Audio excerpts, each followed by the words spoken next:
Hello students, कैसे हैं आप लोग। देखो, आज फिर से हम लोग ज्योग्राफी का एक नया चैप्टर लेकर आए हैं जिसका नाम है प्राकृतिक वनस्पति एवं वन्य जीवन। तो देखो, इस चैप्टर का हर एक पॉइंट्स को आज हम इस वीडियो में समझेंगे। तो ध्यान से देखिए क्या क्या दिया हुआ है।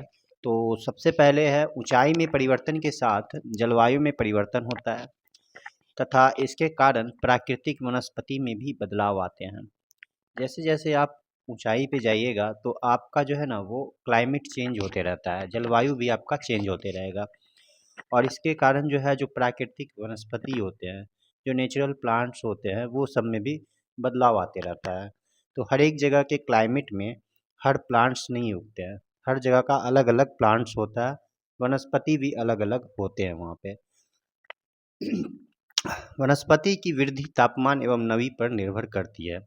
जो भी वनस्पति होते हैं, जो प्लांट्स होते हैं, उसका जो ग्रोथ होता है, जो वृद्धि होती है, उसके टेम्परेचर और नमी पर डिपेंड करता है। ठीक है, तो आगे बढ़ते हैं हम लोग। प्राकृतिक वनस्पति को 3 भागों में बांटा गया है।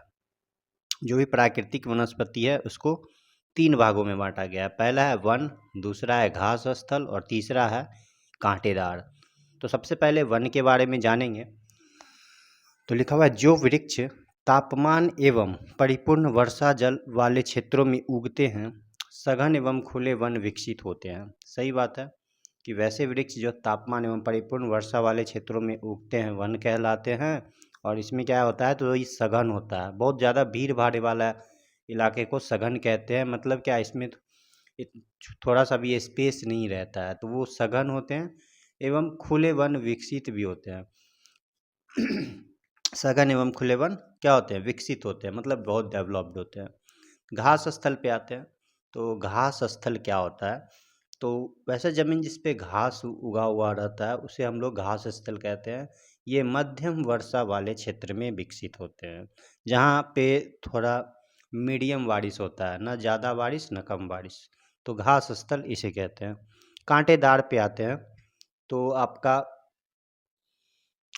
कांटेदार जो पौधा होता है वो देख लिए, कांटेदार झाड़ एवं झाड़ियाँ केवल शुष्क क्षेत्रों में पैदा होते हैं। तो जो भी ड्राई एरिया होता है, जैसे कि आप डिजर्ट वाले एरिया में जाइएगा तो वहाँ पे सिर्फ और सिर्फ कांटेदार ही देखने को मिलेगा। जितने भी प्लांट्स हैं उसमें कांटा होता है, जैसे कि कैक्टस हो गया। तो ये आपका जो है वो शुष्क क्षेत्रों में होता है जहाँ पे बारिश नहीं होती है। तो समझ में आ गया वन कहाँ पे होता है, जहाँ पे बारिश अधिक होगा वो वन होता है। और घास स्थल जहाँ पे बारिश जो है वो मध्यम होती है उसे घास स्थल कहते हैं। और कांटेदार मतलब जहाँ पे शुष्क क्षेत्र होते हैं, बारिश न के बराबर होती है, वो कांटेदार कहलाते हैं। अब देखो, वनस्पति के प्रकार बताते हैं। वनस्पति के कितने प्रकार होते हैं, तो यहाँ पे दिया हुआ है वनस्पति के प्रकार में पहला है उष्णकटिबंधीय सदाबहार वन। ठीक है, ये वनस्पति के प्रकार का पहला टाइप्स है।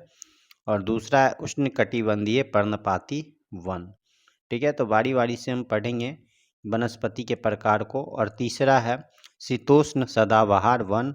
और चौथा है शीतोष्ण पर्णपाती वन। ठीक है, उसके बाद हम लोग आगे बढ़ेंगे, लेकिन उससे पहले हम इसके बारे में डिस्कस कर लेते हैं कि हमारा जो वनस्पति के प्रकार हैं उसके बारे में। तो देखो, सबसे पहले है उष्णकटिबंधीय सदाबहार वन।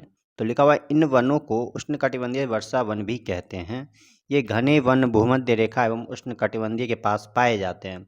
ये क्षेत्र गर्म होते हैं एवं पूरे वर्ष यहाँ अत्यधिक वर्षा होती है। तो उष्णकटिबंधीय में जो है पूरे वर्ष बारिश होती है और ये बहुत ही गर्म होते हैं। ठीक है, ये क्षेत्र गर्म होते हैं और यहाँ पूरे वर्ष जो है वो बहुत ज़्यादा बारिश होती रहती है। यहाँ का मौसम कभी शुष्क नहीं होता है, इसलिए यहाँ के पेड़ों की पत्तियाँ पूरी तरह नहीं झड़ती, इसलिए इन्हें सदाबहार कहते हैं। ठीक है, क्या कहते हैं, सदाबहार वन कहते हैं। तो बात समझ में आ गया सदाबहार क्यों नाम दिया जाता है, क्योंकि यहाँ का जो पत्ता होता है उसमें से कभी भी पत्ता नहीं झड़ता, इसीलिए इसे सदाबहार वन कहते हैं। काफ़ी घने वृक्षों की मोटी वितान के कारण दिन के समय भी सूर्य का प्रकाश वन के अंदर तक नहीं पहुंच पाता है। तो आमतौर पर यहाँ दृढ़ वृक्ष जैसे रोजवुड, आवनूस, महगोई और आदि पाए जाते हैं। ठीक है, तो ये सभी जो हैं ये आपका सदाबहार वन का एग्जाम्पल है। ठीक है, कौन कौन है? तो रोजवुड, आवनुस हो गया, महनगोई हो गया आदि, ये सभी जो है आपका वृक्ष यहाँ पे पाए जाते हैं। दूसरा प्रकार है पर्णपाती वन का। वनस्पति के प्रकार में उष्णकटिबंधीय पर्णपाती वन है। ठीक है, उष्णकटिबंधीय पर्णपाती वन। इन वनों को मानसूनी वन भी कहते हैं, जो भारत, उत्तरी ऑस्ट्रेलिया एवं मध्य अमेरिका के बड़े हिस्सों में पाए जाते हैं। ठीक है, इन क्षेत्रों में मौसमी परिवर्तन होते रहते हैं। जल संरक्षित रखने के लिए शुष्क मौसम में यहाँ के वृक्ष पत्तियाँ झाड़ देते हैं। इन वनों में पाए जाने वाले कुछ वृक्ष हैं, जैसे कि साल हो गए, सागवन हो गए, नीम हो गए, शीशम हो गए, तो ये सब का पत्ता जो है वो झड़ जाता है। इसमें फर्नीचर, यातायात एवं निर्माण सामग्री बनाने के लिए बहुत उपयोगी होते हैं। कौन? साल, सागवान, नीम, शीशम का जो लकड़ी होता है उससे फर्नीचर भी बनाया जाता है और ये बहुत उपयोगी होते हैं। तो इन प्रदेशों में आमतौर पर पाए जाने वाले जानवर जो होते हैं वो बाघ, शेर, बंदर आदि होते हैं। कौन से वन में? तो यहाँ पे उष्णकटिबंधीय पर्णपाती वन होते हैं। एक आपका था सदाबहार वन, जहाँ की हमेशा 12 महीना बारिश होते रहता था और वहाँ का पत्ता हमेशा हरा हरा दिखता है और वो कभी नहीं झड़ता है। लेकिन ये जो है आपका पर्णपाती वन जो है, ये क्या है? तो ये इसमें मौसम परिवर्तन होते रहता है। यहाँ पे जो है आपको पत्ती झड़ता भी है और यहाँ का जो वृक्ष होता है वो क्या होता है? साल, सागवान, नीम, शीशम होते हैं। और यहाँ इसके जो लकड़ी हैं वो यातायात एवं निर्माण सामग्री बनाने के लिए जो है वो उपयोगी होते हैं। और इन प्रदेश में आमतौर पर जानवर बाघ मिलेगा आपको देखने को, शेर, बंदर, ये सब देखने को मिल जाएगा। और ये कौन कौन से ये जो वन हैं कौन कौन से क्षेत्र में पाए जाते हैं ये भी बता देते हैं। तो भारत हो गया, उत्तर ऑस्ट्रेलिया एवं मध्य अमेरिका में ये आपका पर्णपाती वन पाए जाते हैं। ठीक है, आगे बढ़ेंगे। तीसरा है शीतोष्ण सदाबहार वन।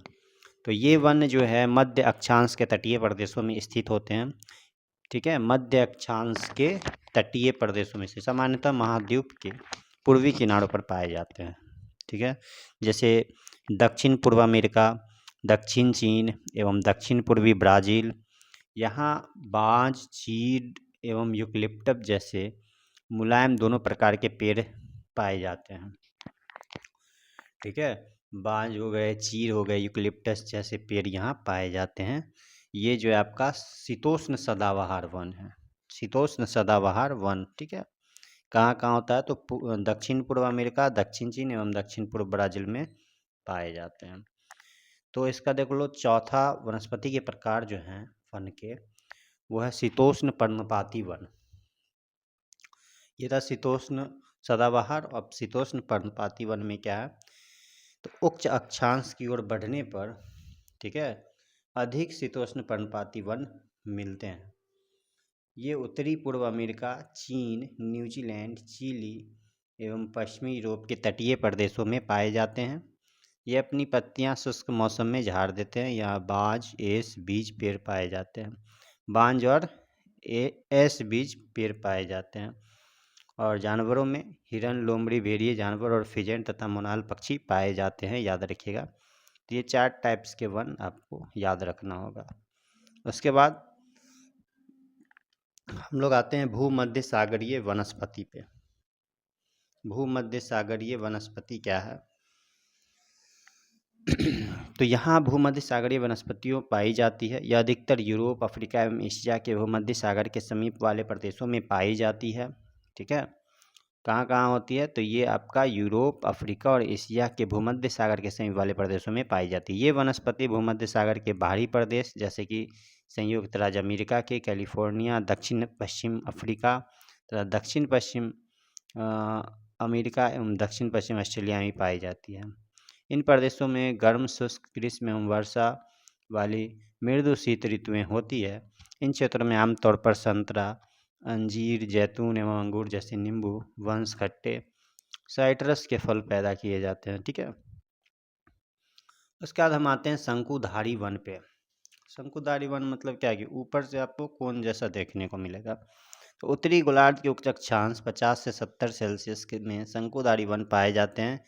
इन्हें टेगा भी कहते हैं। ये वन अधिक ऊंचाइयों पर भी पाए जाते हैं। ये वृक्ष हिमालय में पाए जाते हैं। ये लंबे नरम काष्ठ वाले सदाबहार वृक्ष होते हैं। ठीक है, ये 50 से 70 डिग्री सेल्सियस में शंकुधारीपन पाए जाते हैं। इन्हें टेगा भी कहते हैं। इन वृक्षों के काष्ठ का उपयोग लुगदी बनाने, अखबारी कागज तथा नरम काष्ठ का उपयोग माचिस एवं पैकिंग के लिए बक्से बनाने के लिए किया जाता है। चीर हो गया, देवदार हो गया, ये मुख्य पेड़ है इसके। और मिंक भी।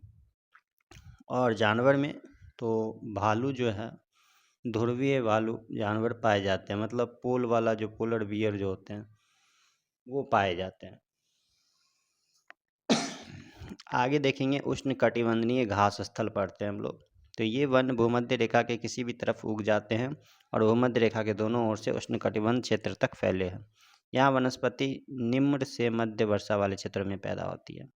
यह घास काफ़ी ऊंची, लगभग 3 से 4 मीटर की ऊंचाई तक बढ़ सकती है। यहाँ हाथी, जेबरा, जिराफ, हिरन, तेंदुआ आदि जानवर पाए जाते हैं। पूर्वी Africa, savanna, Brazil, campos, Venezuela, llanos, ठीक है, ये इसके क्षेत्र हैं। किसके? तो उष्णकटिबंधीय घास स्थल के। शीतोष्ण घास स्थल पे आते हैं कि ये मध्य अक्षांशीय क्षेत्रों और महाद्वीपों के भीतरी भागों में पाए जाते हैं। यहाँ घास आमतौर पर छोटी एवं पौष्टिक होती है।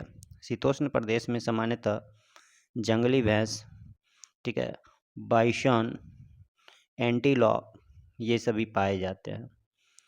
और इसका जो क्षेत्र है, जो देश है, अर्जेंटीना का पैम्पास हो गया, उत्तरी अमेरिका पेरियरी, दक्षिण अफ्रीका का वेल्ड स्टेपी और ऑस्ट्रेलिया का डॉन। तो ये सभी जो है घास का नाम है। अगर पैम्पास बोला जाए कि पैम्पास किस देश का घास है, तो अर्जेंटीना, प्रेयरी उत्तरी अमेरिका और दक्षिण अफ्रीका का वेल्ड स्टेपी है, और डॉन जो है वो ऑस्ट्रेलिया का। तो ये याद रखिएगा, शीतोष्ण घास स्थल में ये आते हैं। उसके बाद है कटीली झाड़ियाँ। तो शुष्क रेगिस्तान प्रदेशों में पाई जाती है। उष्णकटिबंधीय रेगिस्तान महाद्वीपों के पश्चिमी किनारों पर पाए जाते हैं। तीव्र गर्मी एवं बहुत कम वर्षा के कारण यहाँ वनस्पतियाँ की कमी रहती है। आगे बढ़ेंगे, ध्रुवीय प्रदेश, ठीक है, पोलर रीजन पे आते हैं, जो पोल के पास जो प्रदेश है। अत्यधिक ठंडा इलाका, यहाँ बहुत सीमित प्राकृतिक वनस्पति मिलती है। यहाँ केवल काई, लाइकेन एवं छोटी झाड़ियाँ पाई जाती है। यह अल्पकालिक ग्रीष्म ऋतु के दौरान विकसित होती है। इसे टुंड्रा प्रकार की वनस्पति कहा जाता है। ये वनस्पतियाँ यूरोप, एशिया एवं उत्तरी अमेरिका के ध्रुवीय प्रदेशों में पाई जाती है। यहाँ सील, वालरस, ध्रुवीय भालू, ध्रुवीय उल्लू, बर्फीली लोमड़ी आदि जानवर पाए जाते हैं। ठीक है, तो देख लो जितने भी इम्पोर्टेंट पॉइंट्स थे इस चैप्टर के, प्राकृतिक वनस्पति एवं वन्य जीवन के, तो आज हम ये इस वीडियो में कंप्लीट करवा चुके हैं। ठीक है, इस वीडियो को बार बार देखिएगा। आपको इस चैप्टर का जो भी नोट्स था वो हम करवा चुके हैं, अच्छे से याद कर ले इसे। एक भी क्वेश्चन नहीं छूटेगा इस चैप्टर से। तो सभी स्टूडेंट्स देख लो, अच्छे से याद कर लो, और फिर से हम लोग एक नए वीडियो के साथ नेक्स्ट डे मिलेंगे। तो जो भी स्टूडेंट्स हमारे इस चैनल पे नए हैं वो हमारे इस चैनल को सब्सक्राइब कर सकते हैं। ठीक है, चलिए, तो हम लोग फिर से नेक्स्ट डे एक नए वीडियो के साथ मिलते हैं। तब तक के लिए सभी स्टूडेंट्स अच्छे से पढ़ाई कीजिए। धन्यवाद।